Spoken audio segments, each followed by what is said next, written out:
2026 সালের সপ্তম শ্রেণী অর্থাৎ ক্লাস 7-এর নতুন যে 2026-এর বইগুলো আমাদের কাছে চলে এসেছে, শিক্ষার্থীরা অভিভাবকরা চাইলে আজকে আমাদের এখান থেকে বইগুলো ডাউনলোড করে নিতে পারবেন, যে বইগুলো আপনাদের দরকার। কারণ বই হাতে পৌঁছাতে অনেক দেরি হতে পারে।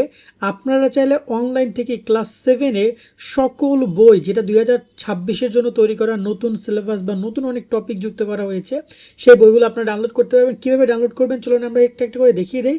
এবং এই বইগুলো কিন্তু চলে এসেছে অলরেডি। শিক্ষা মন্ত্রণালয়, জাতীয় শিক্ষাক্রম ও পাঠ্যপুস্তক বোর্ড তাদের ওয়েবসাইটে দিয়েছে, nctvbook.com এই ওয়েবসাইটে আপনারা আসবেন। আসার পরে এখানে আমি এই লিঙ্কটা আমি ডিসক্রিপশনে দিয়ে রাখবো, ক্লাস 7-এর লিঙ্কটা।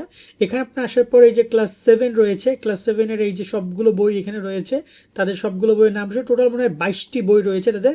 তো যেগুলো দরকার সেগুলো আমরা ডাউনলোড লিঙ্ক অপশনে ক্লিক করে আমরা এই বইগুলো, এই যে এখানে ডাউনলোড অপশনটা আসছে, এই ডাউনলোড অপশনে ক্লিক করে আমরা এটা ডাউনলোড করে নিতে পারবো আমাদের নিজেদের মোবাইলে বা আমাদের কম্পিউটার ল্যাপটপে।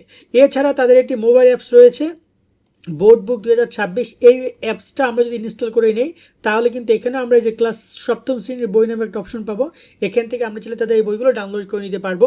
মূলত এই বইগুলোই কিন্তু জাতীয় শিক্ষাক্রমের পাঠ্যপুস্তক থেকে প্রকাশ করা হয়েছে, কারণ তাদের বইগুলো পৌঁছাইতে অনেক দেরি হবে। অনেক দেরি হবে বলতে গেলে দেখা যায় যে হয়তো বা আরও 1.5 মাস 2 মাস লেগে যেতে পারে বিভিন্ন স্কুলে বই পৌঁছাতে। তা আমরা কিন্তু বইগুলো অনলাইনে নিজেদের মোবাইল সংগ্রহ করে রাখতে পারি একজন অভিভাবক বা শিক্ষার্থী হিসাবে, যাতে করে যে কোনো দরকারে আমি চাইলে আমার বইয়ের যে কোনো পৃষ্ঠা খুব সুন্দরভাবে দেখে আমার কার্যক্রম যেটা আমার রয়েছে, পড়াশোনার কার্যক্রম, সেটা আমি কমপ্লিট করতে পারি।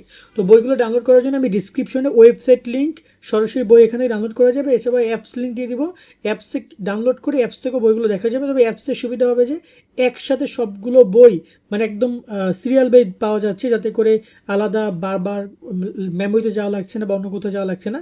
একটা অ্যাপস থাকলে হয়ে গেল আর কি। তো এই হচ্ছে সম্পূর্ণ বিষয়গুলো। আজকের মতো আমরা এখানে বিদায় নিচ্ছি। সকলে অনেক অনেক ভালো থাকবেন। আল্লাহ হাফেজ।